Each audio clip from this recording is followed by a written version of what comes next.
तत्सवितुर्वरेण्यं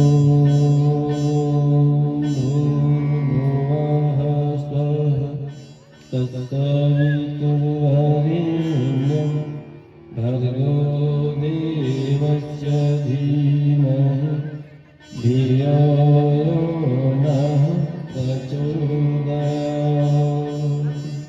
बोल परम पूज्य गुरुदेव की जय। युग व्यास की जय। श्रीमद् पावन प्रज्ञा पुराण की, यज्ञ भगवान की, भारत माता की, भारतीय संस्कृति की, गौ माता की, ग्राम देवता की, स्थान देवता की, धर्म की अधर्म का नाश, प्राणियों में सद्भावना, विश्व का कल्याण। बोल युगाधिपति महाकाल की जय। शक्ति सुपा माता बहनों, देवती आत्मजनों,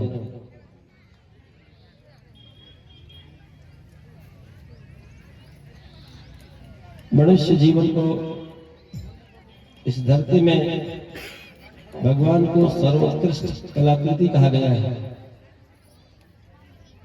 इस सृष्टि का सृजन करने वाले, निर्माण करने वाले कौन है? हमारे ईश्वर कहते हैं। परमात्मा ने इस धरती को रचा है, चाहे वो ब्रह्मा के रूप में हो, चाहे विष्णु के रूप में हो, चाहे कोई भी हो, पर रचने वाले को हम क्या कहते हैं? ईश्वर कहते हैं। इसने सृष्टि की रचना की। जड़ चेतन जग जीव जता सकल राममय जाय।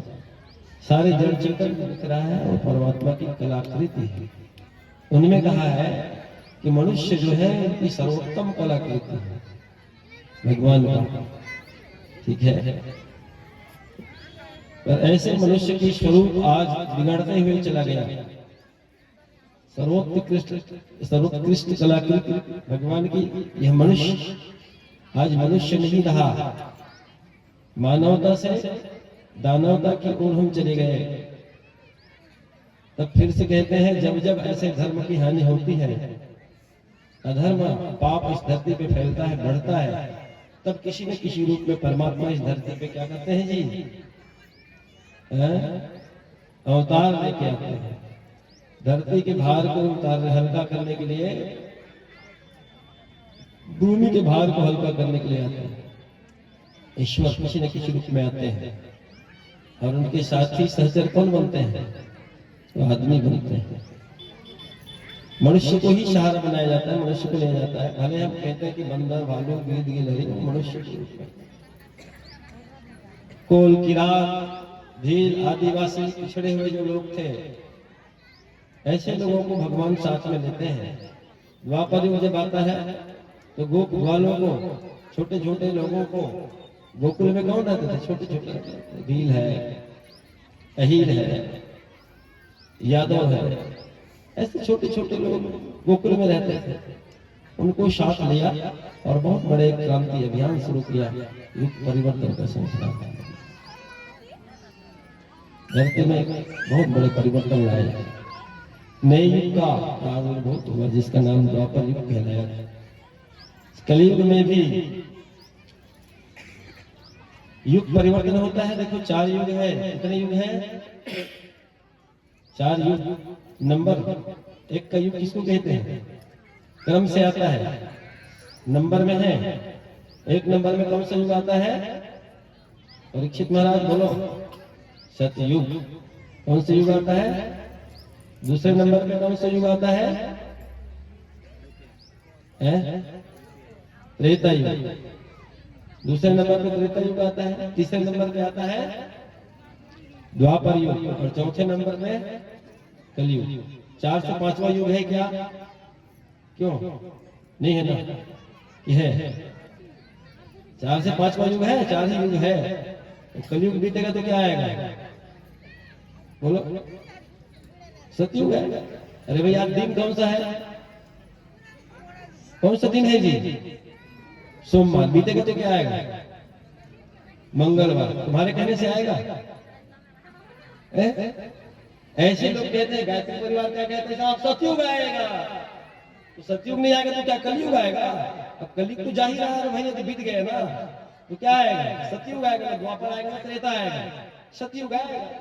सुनिश्चित आएगा। आप कहो तो और नहीं कहो तो, ठीक है ना। आपके कहने से या नहीं कहने से वो युग नहीं आएगा, ऐसी बात नहीं। युग आएगा, आएगा, यह बोल रहा है महाकाल। परिवर्तन चल रहा है भाई, चक्र चलता है काल की, वो बदलते रहता है, अपना बदलता है, ठीक है ना। और जो कहता है कि भाई कल मंगलवार आएगा, सचमुच आएगा, ठीक है ना। पर कोई कहता तुम्हारे कहने से मंगलवार आएगा, भैया आएगा, कहे चाहे मत कहो, पर आएगा। समझ रहे हैं ना। ऐसे युग परिवर्तन होता है, युग आएगा, सत्युग आएगा, सुनिश्चित आएगा, युग बदलना। मैं कल थोड़ा सा चर्चा किया था, धमतरी की बात आप लोगों से बता रहा था, वो बात छूट गई थी कि युग परिवर्तन हो रहा है। बदल रहा है कि नहीं बदल रहा है? बदल रहा है। कब बदलेगा? कितना बदल गया है पता चल रहा है किसी को? युग बदल गया कि बदलेगा? और युग बदल गया है क्या और बदलेगा? जरा हाथ ऊपर करना जो कहते हैं युग बदल गया है, ऐसे हाथ ऊपर करें। युग बदल गया है ऐसा कहने वाले लोग हाथ ऊपर करें। युग का निर्माण हो चुका है ऐसा कहने वाले कितने लोग हैं? आप लोग कितने लोग युग निर्माण हो चुका है? नहीं, मैं सचमुच कह रहा हूं, जो जिसके अंदर विश्वास है कि युग निर्माण हो गया, वो हाथ ऊपर करें। देख बहुत कम, ठीक है ना, जो युग निर्माण हो गया है ऐसा कहने वाले बहुत कम लोग हैं। बाकी लोगों के अंदर में पता नहीं हो गया है कि नहीं हो गया है, असमंजस में है, समझ रहे ना। अरे मेरे मित्रों, युग निर्माण की सारे खाका खींच चुका है, बन चुका है, याद रखना। किसने बनाया है? महाकाल, जिसने युग निर्माण की योजना का सूत्रपात किया, वो बना चुका है, याद रखना। समझ रहे हो?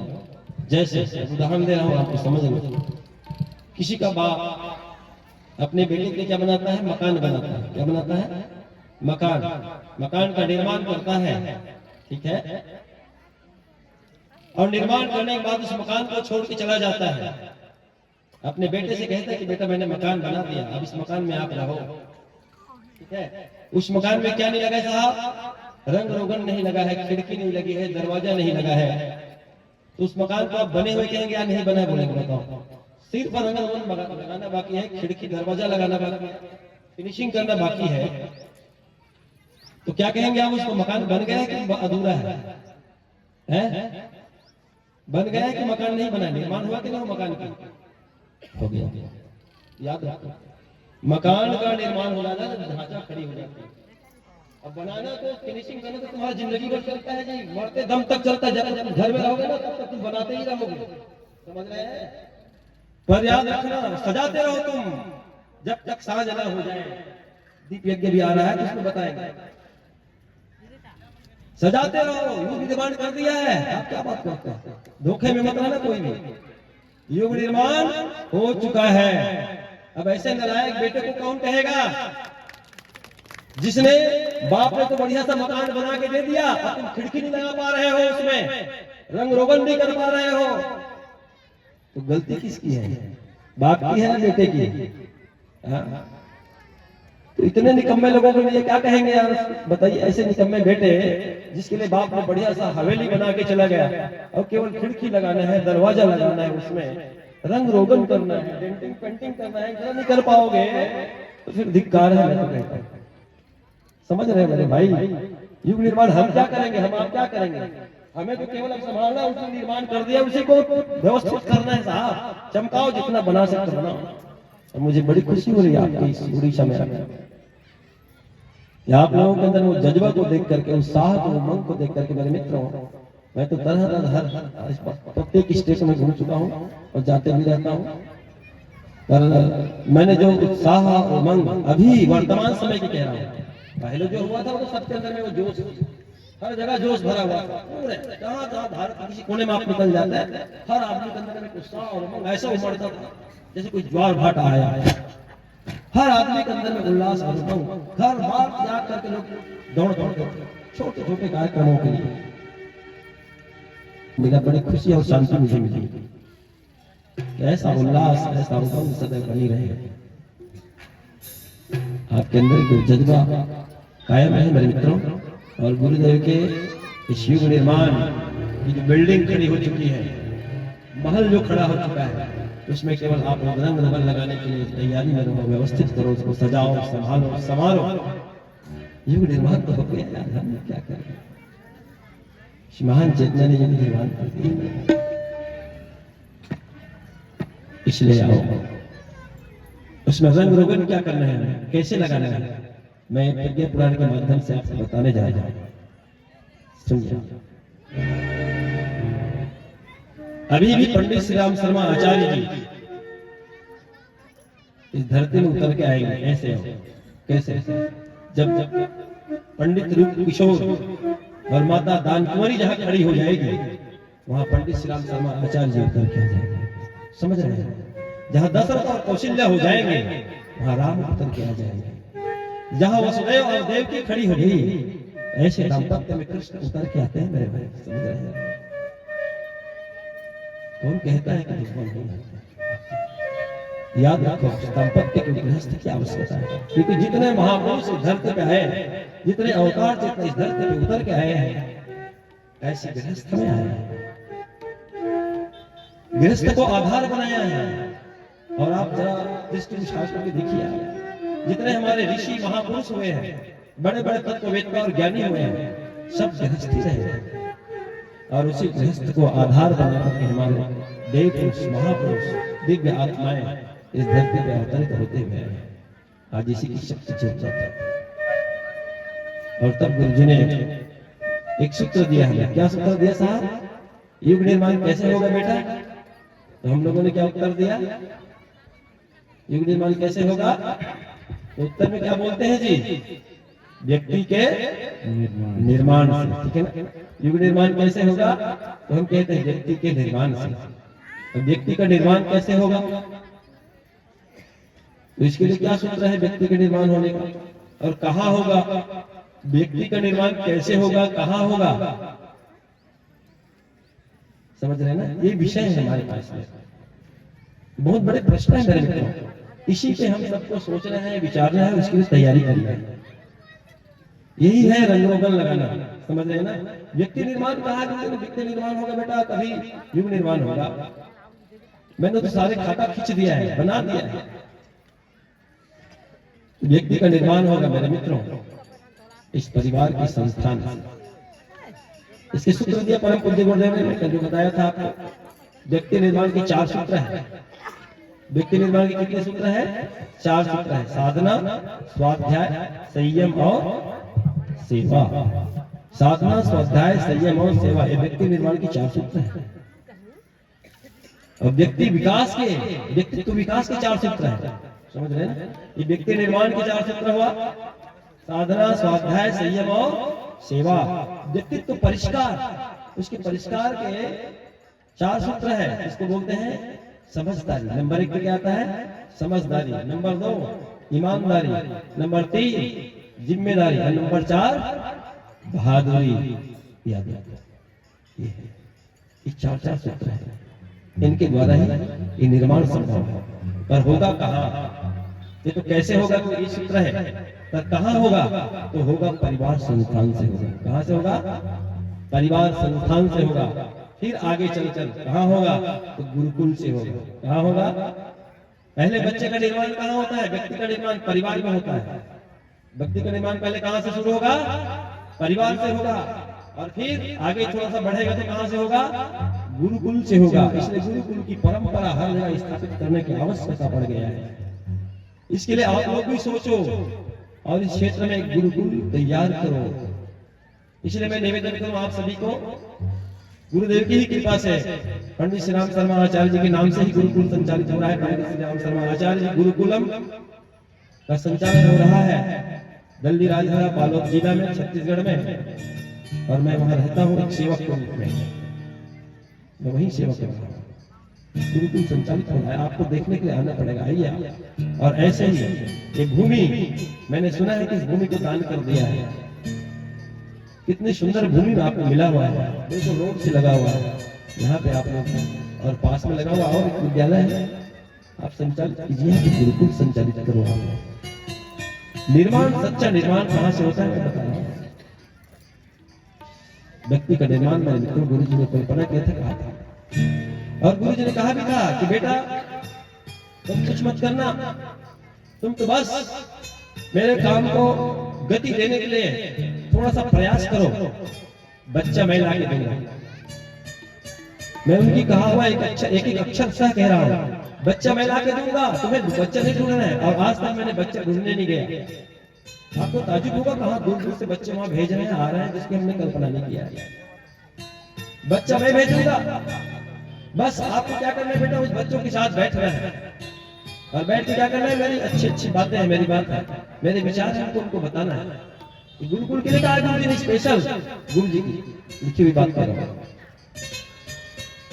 बस बात को आपको बताना है, किस बच्चे को क्या बनाना है वो मेरी जिम्मेदारी, आपकी जिम्मेदारी। ये भी कहा है उसका निर्माण मैं करूंगा, जो बच्चा लाऊंगा उसका निर्माण भी मुझे करना है। बस आपको केवल बताना है, बैठना है उनके साथ। और हकीकत में मेरे मित्रों मैं यही करता हूँ और कुछ नहीं कर रहा हूँ। मैं बच्चों को न पढ़ा रहा हूँ न लिखा रहा हूँ, गुरु जी के विचारों से उनको अवगत करते हैं और उन बच्चों का निर्माण हो रहा है, हकीकत हो रहा है। आपको बताऊंगा बच्चे होनहार वहां तैयार होते हुए जा रहे हैं। मेरा निवेदन है कि गुरुदेव के इस युग निर्माण की जो बिल्डिंग खड़ी हो चुकी है, भवन खड़ा हो गया है, उसमें हम सब लोगों को झरोखा लगाना है, कहीं खिड़कियां लगानी है, कहीं टाइल्स लगाना है, कहीं पे रंग रोगन है उसको लगाना है। सब अपने अपने तरफ से प्रयास और पुरुषार्थ करेंगे। लेकिन तो देखते देखते ये बिल्डिंग, ये भवन युग निर्माण का सारे लोगों को सुख और शांति प्रदान करेगा। और फिर से वो समय आएगा तो लोग देखेंगे फिर से हमारा देश जगत गुरु और जिस सोने की चिड़िया की बात कहते हैं वो धीरे धीरे आगे बढ़ रहा है। भौतिक क्षेत्र हमारा नहीं, भौतिक क्षेत्र राजतंत्र का है, और आध्यात्म का जो क्षेत्र है वो हमारा है। इसलिए हम लोगों को पुरुषार्थ करना पड़ेगा, समझ रहे हैं ना। ज्ञान का क्षेत्र है, जगत गुरु की जो क्षेत्र की बात करते हैं वो हमारा है, हमारी जिम्मेदारी की। इसलिए हम सभी भाई बहनों को कमर कस कस खड़े हो जाना है और तैयारी के साथ में पूरा ताकत लगा करके इसको आगे बढ़ाना है। दोनों मिलकर के जब चलता है तब कहते हैं धर्म और विज्ञान, अध्यात्म और राजनीति विज्ञान जब मिल जाता है मेरे मित्रों तो धरती स्वर्ग बन जाता है। ऐसा धरती स्वर्ग बनेगा, सुनिश्चित बनेगा, सुनिश्चित बनेगा। आइए सुनते हैं। गृहस्थ धर्म का परिपालन, गृहस्थ धर्म का परिपालन ऋषियों की बनी व्यवस्था है, ऋषियों की बनी व्यवस्था है, ऋषियों की बनी व्यवस्था है। वह सच्चा योगी कहलाता कर्तव्य धर्मरत रहता है, वह सच्चा योगी कहलाता कर्तव्य कर्मरत रहता है, वह सच्चा योगी कहलाता कर्तव्य कर्मरत रहता है।